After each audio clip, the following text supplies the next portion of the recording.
collègue Olivier Paccaud pour le groupe Les Républicains.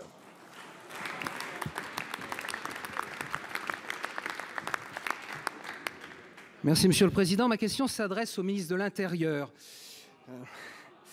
Pour nous tous ici, la liberté d'expression est sacrée, et même consacrée par l'article 11 de la Déclaration des droits de l'homme et du citoyen.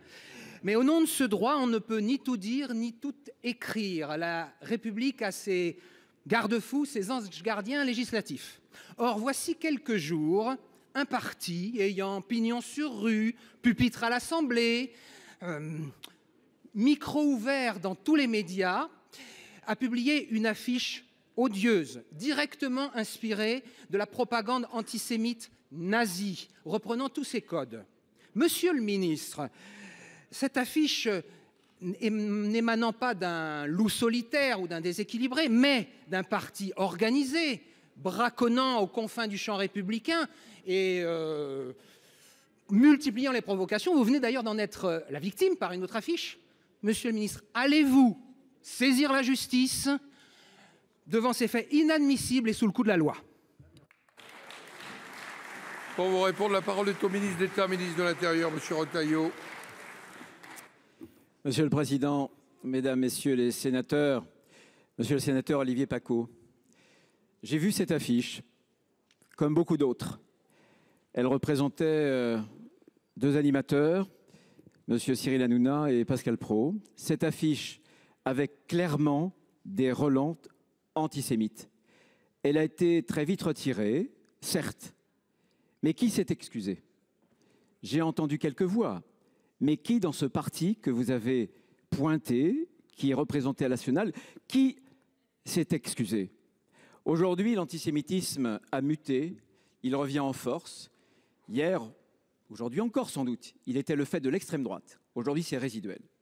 Désormais, il présente un double visage, le visage de l'islamisme politique et le visage aussi d'une extrême gauche très sectaire qui utilise l'antisionisme pour attiser la haine raciste, la haine antisémite, en instrumentalisant d'ailleurs souvent la cause palestinienne et à des fins électoralistes. Je me souviens d'une phrase très belle, très prémonitoire, il y a quelques décennies, Yankelevitch, qui avait dit ceci, écoutez bien, l'antisionisme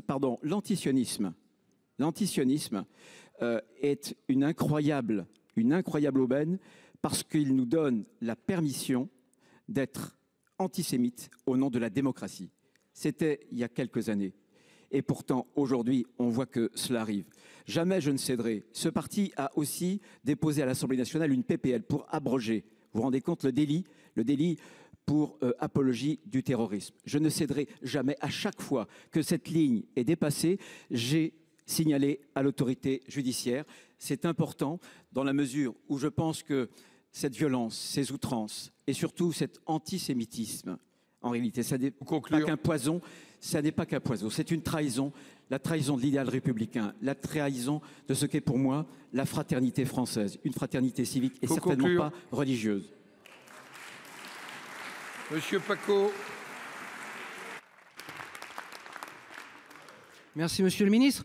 L'antisémitisme à l'âge de la Bible, et même plus, il a toutes les couleurs de l'arc-en-ciel de la haine, le vert de l'islamisme, le brun du fascisme et le rouge sang de LFI, la France indigne, ignoble, immonde, inculte. Ce parti qui se dit antifasciste, mais qui incarne aujourd'hui le fascisme en France en nourrissant la bête immonde de sa pitance méphitique.